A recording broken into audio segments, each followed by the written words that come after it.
Hello guys, welcome back to my channel. બસ તો જો આજે જીમમાંથી આવી ગયા ને જીમમાં યાર શું હાર્ડ વર્કઆઉટ હતું આજનું આખું. પહેલાં તો અમે બફી કરી લીધી, પછી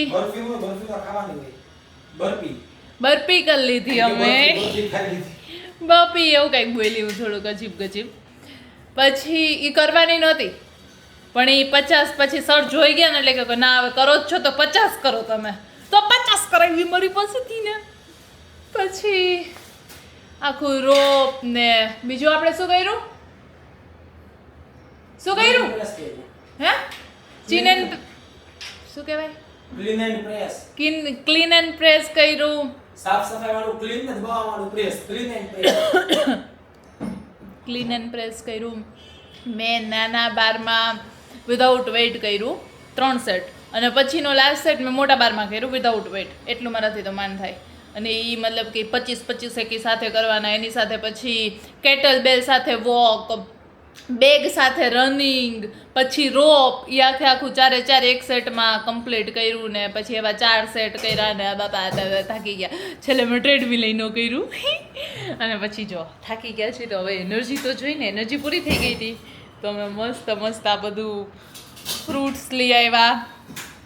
આ એક તો લીચી જઈની ફેવરિટ. પછી કાલના વર્કઆઉટ માટે આ પેરું લીધું ટેટી પહેલાં ખાવા માટે, પછી પૌવા તો હોય જ ઓબ્વિયસલી, અને જો આ જોઈએ થોડું લીધું સાથે દાળ વડા. અને આ બસ આજે રાતની સબ્જી છે. અને આજે હું જીમ પહેલાં જો આ ખાઈને ગઈ હતી સ્વીટ પોટેટો. થોડાક મેં છે ને સ્ટીમ કરી નાખ્યા હતા કેમ કે આજે બનાના હતું પણ એક જ હતું. પછી અમે બે હાફ ખાઈ લીધું ને પછી થોડુંક મેં કીધું સ્વીટ પોટેટો છે તો પહેલાં એ સ્ટીમ કરી નાખું તો એ બી ખાઈ શકાય. એટલે પ્રી વર્કઆઉટ ડાયટ બી જરૂરી છે, બાકી તમારી એનર્જી સાવ નો રહે. તો બસ આ બધું આજે કર્યું ને હવે ચા કોફી મૂકી દઈએ. બસ તો રેડી થઈ ગઈ છું ને રીલનું શૂટિંગ ચાલુ કરી દીધું છે. એક રોલ ઓલમોસ્ટ કમ્પ્લીટ થઈ ગયો છે કેમ કે ડબલ રોલ હોય ને તો પહેલાં રીલનો કન્સેપ્ટ એવો હતો કે મધર અને ડોટર વાળું, તો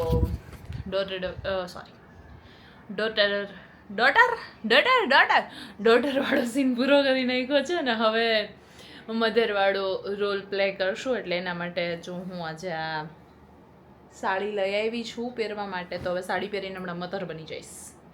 મધર માટે ભાઈ ચાંદલો મતલબ આખું લુક અલગ લાગુ છે, બાકી તો ડોટરને મધરમાં કંઈ ફેર જ ન લાગે. એટલે હવે હમણાં મધર બની જાઉં ફટાફટ. તો મધર બનવા માટે આપણે સાડી પહેરી લીધી છે.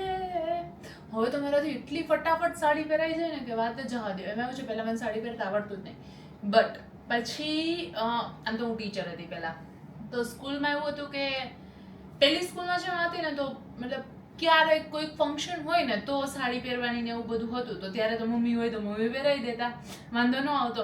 પણ પછી જે સ્કૂલમાં ગઈ ને તો એમાં એવરી સેટરડે સાડી પહેરીને જવાની. હવે એવરી સેટરડે એક તો સ્કૂલનો ટાઈમ ઓબ્વિયસલી તમને ખબર હોય કે ભાઈ સવારમાં 7 વાગ્યામાં જવાનું હોય તો મમ્મી ઉઠે, સાડી પહેરાવે ને એવું બધું. ધીમે ધીમે સાડી પહેરતા શીખી ગઈ. તો હવે તો મારે સાડી પહેરવાનું શું થાય, ફટાફટ પહેરાઈ જાય. આમ પહેરે આમ સાડી પહેરાઈ ગઈ.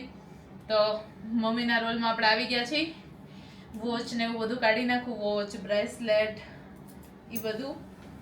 બેંગલ્સ પહેરી લઈએ, ઇયરિંગ્સ બી ચેન્જ કરવા પડશે અને વાળ બી બાંધવા પડશે, તો જ મધર અને ડોટર વચ્ચેનો ડિફરન્સ ખબર પડશે રીલમાં. અને મેઇન ચાંદલો મોટો બધો કરી નાખવો પડશે. ગાઈસ નબળાઈ જેવું છે તો જો બાટલો ચડે છે. આયા એમાં શું જય ડોક્ટર છે ને તો એને બાટલો ચડાવી દીધો મને. નાટક તો તારા જ છે. રાખવા માટે ન કોઈ તો મારે પકડવું પડે. જો બંધ થને રીલ માટે ખોટી ટેપુ મારી છે એમ કે ને રીલ માટે હવે આખો બાટલો મંગાવ્યો હોય, જો ખોટી સોય વગરની ટેપ મારી દીધી. બસ હવે અમે રીલ કરશું. હજી બીજા શોર્ટમાં અમે પાટાપિંડી કરશું, જોજો તમે, મજા આવી જાય. હાલો હું એક્સાઇટેડ છું આ રીલ માટે. ચલો જો હવે બીજો રોલ કે જેમાં એની સિક્વન્સ નજીક આની ઉપર પગ રાખ મારા ઉપર. હા એ ભગવાન, આ ડોક્ટર સાહેબે અઘડા છો થોડાક. તો હવે જે સેકન્ડ સિક્વન્સ હતી ને એ અમે ચાલુ કરીએ છીએ. એમાં જો આખો આ જય મને શું કરે પાટો બાંધી દે ન હોય એવું કરવું પડે. હો સરખો બાંધજે, ફીટ ઓય. હા હવે શાંતિ રાખ. હા મામા ડૉક્ટર સાહેબ એમ કે ભાઈ હું તો ડૉક્ટર છું, મને ક્યાં સલાહ દે છે એના જેવું. એનું કે હું તો જવાબ નહીં દવી કે હું કે મારા કામમાં ફૂલ ફોકસ કરીશ. એવું છે આ ડૉક્ટર સાહેબનું આપણું. ફાઇનલી શૂટિંગ કમ્પ્લીટ થઈ ગયું જ ને. હવે જો એક જ રીલમાં કેટલા બધા મેં કોસ્ચ્યુમ ચેન્જ કર્યા હતા. એક તો આ વાળી સાડી, પછી એક આ વાળી સાડી જે ગ્રીન તમને દેખાય છે એ, પછી એક આ ડ્રેસ, પછી એક આ ગ્રીન ડ્રેસ. તો આ બસ બધું મેં જો આવી રીતે તમને બતાવું, આવી રીતે આખું બેડ ઉપર હવે રાખી દીધું.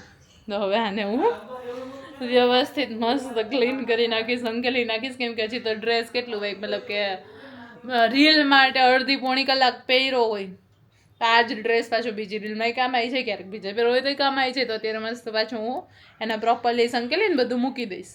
તો ગાઈસ બસ શૂટિંગ પૂરું થઈ ગયું ને હવે મસ્ત જો અહીંયા હું સૂઈ ગઈ છું નીચે. હો હા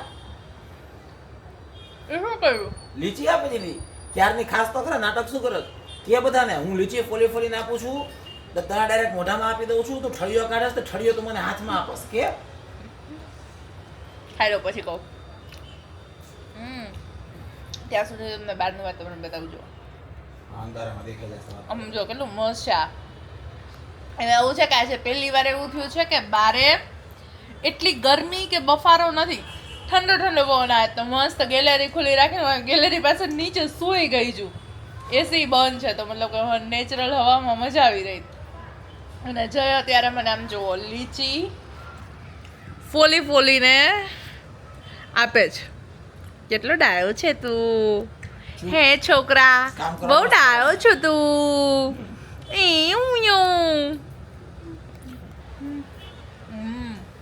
તો હું મસ્ત રીલ સ્ક્રોલ કરું છું, લીચી ખાઉં છું ને ઠંડો ઠંડો પવન એન્જોય કરું છું. આપણું જમવાનું બની ગયું છે. આમ જો આજે તો મસ્ત મસ્ત ચોળીનું શાક, પછી મારા માટે કાચી કેરી, જય માટે કાકડી, આમાં છે પાપડ, इसमें है મલ્ટી ગ્રેન રોટી, અને જે હમણાંથી રોટી નથી ખાતો એટલે એના માટે રાઈસ. તો બસ હવે અહીંયા મસ્ત જમી લેશું. એ અમે અહીંયા અમારું ડાઇનિંગ ટેબલ તો છે જ, પણ તો અહીંયા બેસવાની મજા આવે મને. શું એસી અહીંયા છે તો આખું મસ્ત ત્યાંથી ઠંડો ઠંડો પવન આવે, સામે જ ટીવી, તો એકદમ કમ્ફર્ટેબલ બેસીને. અને સ્ટૂલ છે આ રહ્યા જો, તો એના ઉપર બેસીને હમણાં અમે જમી લેશું. અને યસ મેં જયની કેરી બી ઠંડી થવા માટે રાખી દીધી છે, એટલા માટે જ અમે જમવાની રાહ જોઈએ છીએ. જો અહીંયા છે ને એની કેરી ઠંડી થઈ રહી છે ફ્રીઝરમાં.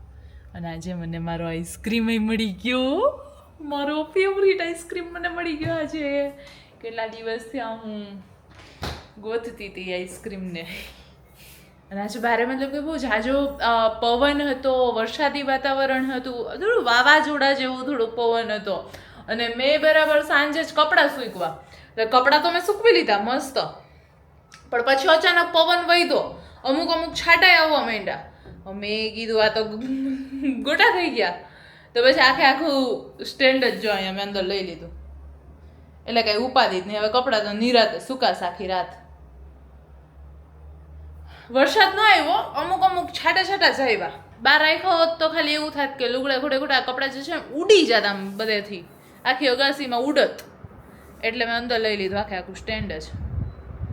બસ તો હવે જમી લઈએ ચાલો. તો બસ જમી લીધું છે મસ્ત, આખું બધું એડિટિંગ થઈ ગયું છે. હવે ખાલી એક કામ બાકી છે, કાલની રીલ માટેના કન્સેપ્ટ વિચારવાના છે. પણ એ કન્સેપ્ટ તો જ યાદ આવશે જો હું આ આઈસ્ક્રીમ ખાઈશ તો. જો જો જો કેટલું મસ્ત આઈસ્ક્રીમ છે. તો આજે તો મને મારો ફેવરિટ આઈસ્ક્રીમ મળી ગયો છે. તો